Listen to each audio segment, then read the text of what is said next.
आज मी तुम्हाला लाल माठाची भाजी करून दाखवणार आहे। सर्वात आधी आपण 3 ते 4 चमचे मूग डाळ 2 पाण्याने स्वच्छ धुवून घेऊया। आता यामध्ये आपण अर्धा ग्लास पाणी घालून 20 मिनिट याला भिजत ठेवूया। तोपर्यंत आपण बाकी सगळी तयारी करूया। लाल माठाची भाजी आपण ताटात काढून घेऊया। या भाजीची फक्त पानच खुडून घ्यायची, ही देठं काढून टाकूया। मला लाल माठाची भाजी खूप आवडते। तुम्ही मी जशी दाखवत आहे तशा पद्धतीने करून पहा। हे पहा, सर्व पानं आपण अशा प्रकारे खुडून घेऊया। निवडलेली पानं ही पाण्यातून 2 वेळा स्वच्छ धुवून घेऊया, म्हणजे भाजीला लागलेली सगळी माती निघून जाईल। 2 मध्यम आकाराचे कांदे आपण बारीक चिरून घेऊ। जोपर्यंत आपण भाजी निवडतोय, कांदा कापतोय, तोपर्यंत अशी मुगाची डाळ भिजत ठेवायची। म्हणजे काय होतं, मुगाची डाळ भाजीत पटकन शिजते आणि जर नाही भिजवली तरी पण चालेल। एकदा मुगाची डाळ स्वच्छ पाण्याने धुवून तेलात थोडीशी परतवून घेतली तरी पण मुगाची डाळ भाजीमध्ये पटकन शिजून जाते। आता आपण 3 ते 4 हिरव्या मिरच्या घेऊया। याची देठं काढून घेऊ आणि बारीक तुकडे करून घेऊ। मिरच्या आवडीप्रमाणे कमी जास्त घ्या। जितकं तुम्हाला तिखट पाहिजे तशा तुम्ही मिरच्यांचं प्रमाण कमी जास्त करू शकता। धुतलेली पानं मी या जाळीत निथळत ठेवली होती। आता आपण याला चिरून घेऊया।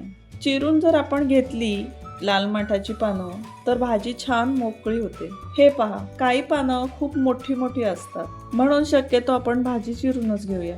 लाल माठाची पानं जर मोठी असतील तरच आपण चिरून घेऊया। भाजीची पानं जर लहान असतील तर नाही चिरून घेतली तरीही चालेल। लाल माठाची भाजी बनवण्यासाठी गॅसवर कढई ठेवूया। कढईत आपण 1.5 ते 2 पळी तेल घालूया।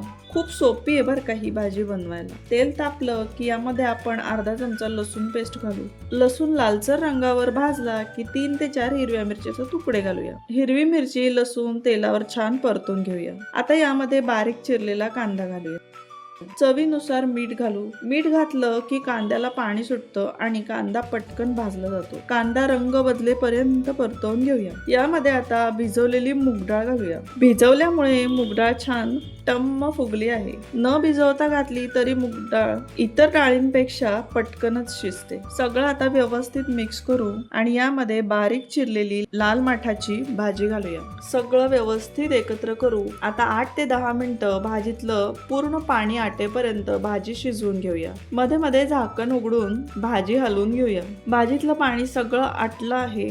अशा पद्धतीने जर केली तर खूप छान आणि चवदार लाल माठाची भाजी बनते। चपाती बरोबर, भाकरी सोबत, गरमागरम वरण भातासोबत खाल्ली तरी खूपच छान लागते। तुम्हाला नक्कीच आवडेल। आवडली ना रेसिपी? मग नक्की करून पहा।